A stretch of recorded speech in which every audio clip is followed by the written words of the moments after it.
welcome to the Wickliffe Public Library. We're back for another adventure in food, Tween time today. And we are back with Miss Marie, who has been here with us before on several occasions, and we've had some wonderful goodies. And today we're going to do some really cool Super Bowl appetizers. I don't know if you like football. I love football. I'm so happy for our Brownies. And unfortunately, even though they're not in the Super Bowl, I still plan on watching the Super Bowl. 3 reasons: food, the game, and the commercials. Number 1 being the food. So today we're going to do 3 different appetizers for you. First of which is going to be a fruit kebab. So without any... Here's Marie with our fruit kebabs. Hello. So yes, Ms. Lori asked me to come do Super Bowl appetizers, and I said sure, not because I love football, because unlike Ms. Lori, I don't really care about football, but I love the food.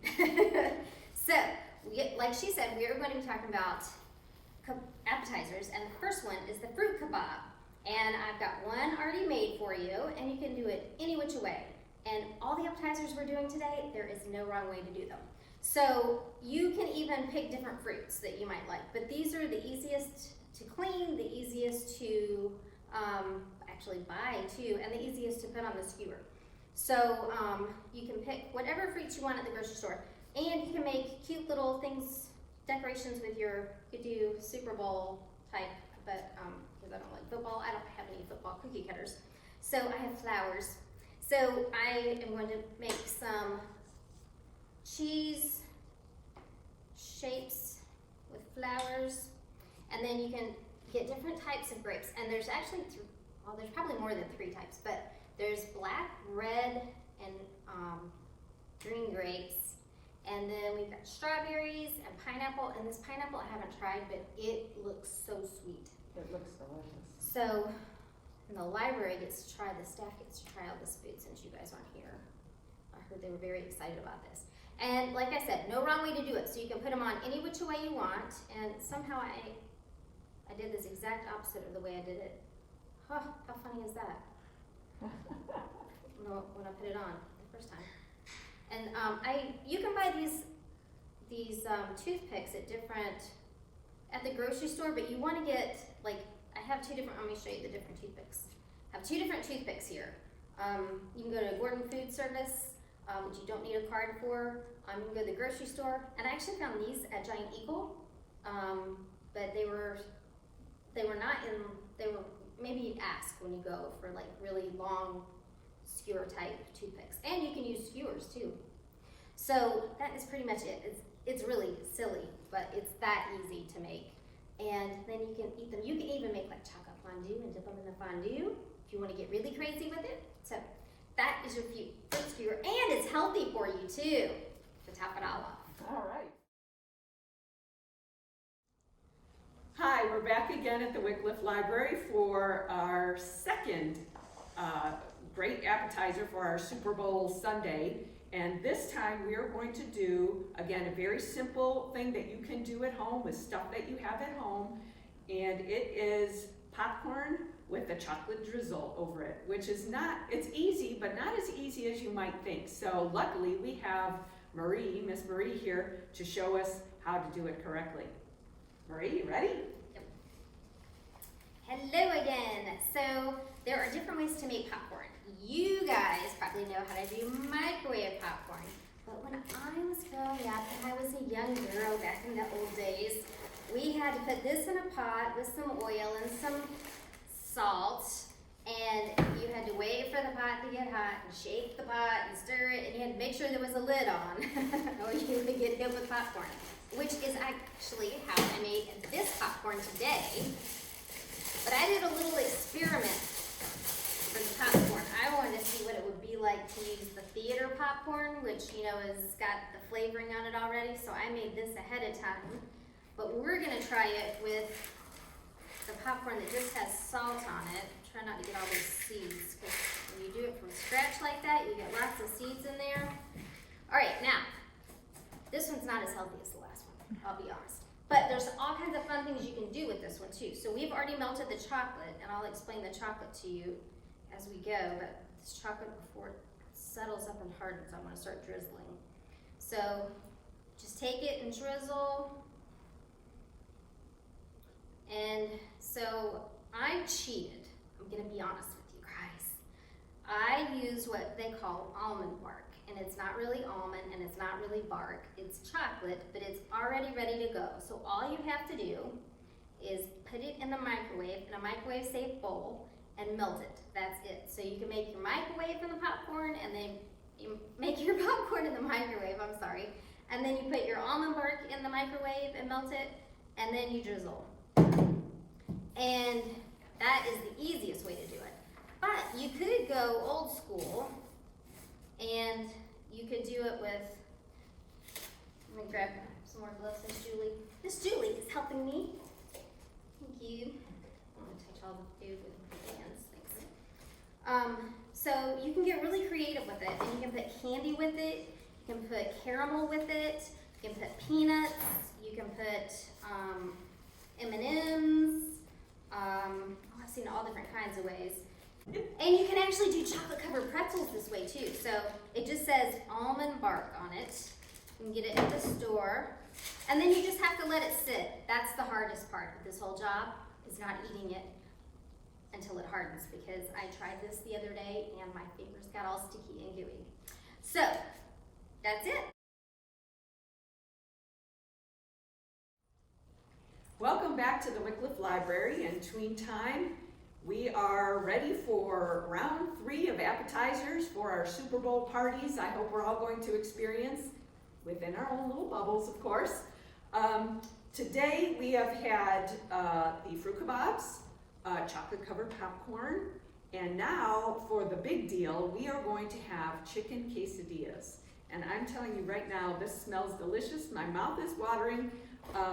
Hopefully what we've got here, you have most of the stuff in your own home. So, and if not, make sure you have your shopping list ready, your pen, your paper, and you write down all the wonderful things that Miss Marie is going to explain to you what is needed to create these chicken quesadillas for your Super Bowl party. Miss Marie? All right. So this one is probably the most complicated. Shirley, will you plug in the quesadilla maker? So you will need cheese, and you can do ground beef or chicken. I chose chicken. You can do chips and salsa. You can do guacamole, which I love. You can do black olives. And these are diced green chilies, which you'll find in the taco aisle. I added taco seasoning to the mix, which you'll add to your meat. And sometimes people just like cheese, so you could just do cheese if you want. Cilantro is a necessity in my house. We have to have cilantro when we have Mexican, and sometimes even on other days. And then the cheese I chose was Mexican, which is, I don't even know what's in here. Monterey Jack, mild cheddar. Ooh, queso. I need reading glasses for this. Queso Blanco and Asadero. So all kinds of good cheeses in there. And I have got, this is just a pancake griddle. So this one is actually kind of easy to, and most of you guys probably have this. This one is a quesadilla maker. I brought this just for fun, which some of you may not have that, but you will also need your cooking spray so things don't stick. And then you can kind of tell when it gets hot too, because it'll bubble up a little bit. And we do it on both. I'm a big fan of the cooking spray. All right. And again, there's really no right or wrong way to do, don't touch it. Just put your hands above it if you want. I set mine to about 300. And this one will tell you, the green light will come on when it's ready. So there's really no right or wrong way to do it. I'm gonna go ahead and put them on so they start warming up a little bit as this thing warms up. But with a quesadilla, I don't know if you guys have one, but it's like a sandwich. So it has a top and a bottom. It's kind of like a grilled cheese. If you just do cheese, it's like a Mexican grilled cheese sandwich. You can probably do 3 on here actually. And the library staff is gonna get to eat these too. They're gonna be so happy today. I've already cooked this meat and they've already preheated, Miss Julie preheated it for me.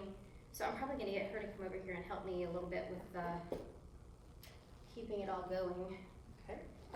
And so I have some tongs to help me get these. I have found to be quite helpful. Will you go back around and get the spatula too? I forgot to bring that over. It helps to, so you aren't touching anything hot. So we want to get these warm on both sides. And now we can start to put a little bit of the cheese on.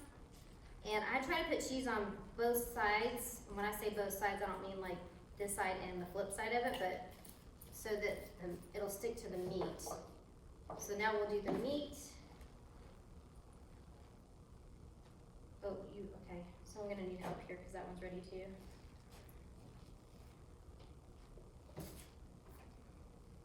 Here, you wanna do some cheese? And then, whoop, Miss Julie can put some cheese on top of the chicken. That's what I mean by doubling up on the chicken. But cheese is good anyway, so I don't know why you wouldn't want more of it anyway. And then if you really like cilantro, now cilantro is an herb. Some people love it and some people hate it. There's really no in between. I can hear it sizzling. Can you hear it sizzling, Miss Lori? I can hear it. We're gonna do a few without. Right. I'm gonna slide in here back behind Miss Marie. Shut that one. When you're watching this, make sure you call mom, dad, grandma, grandpa, whoever might be helping you with this. Because some of these things, obviously, you may have never used before, and they're going to be hot. So make sure that you've got an adult with you when you're doing this particular appetizer. Because it could get messy and it could get hurtful if you burn yourself. Yeah, and usually I have a spatula. I thought I brought one with me.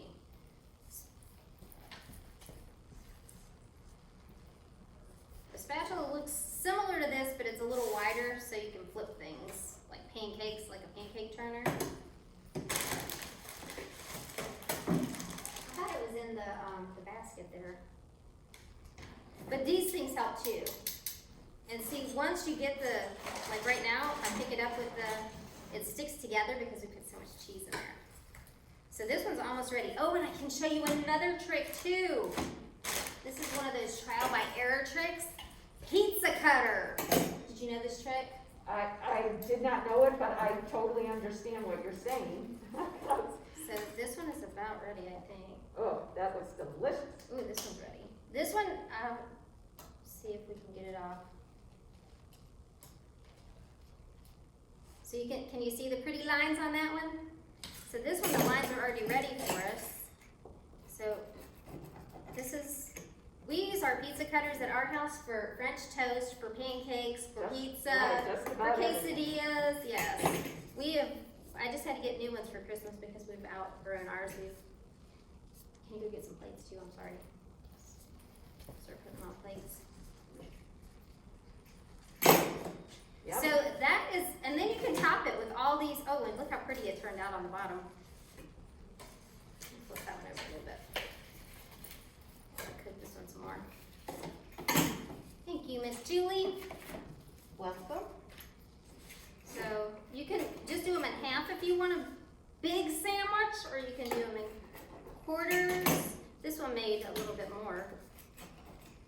See how pretty it looks? And you can, if you want, you can add the salsa and the guac inside before you cook it, but I like to do that later. I like to put it on top myself.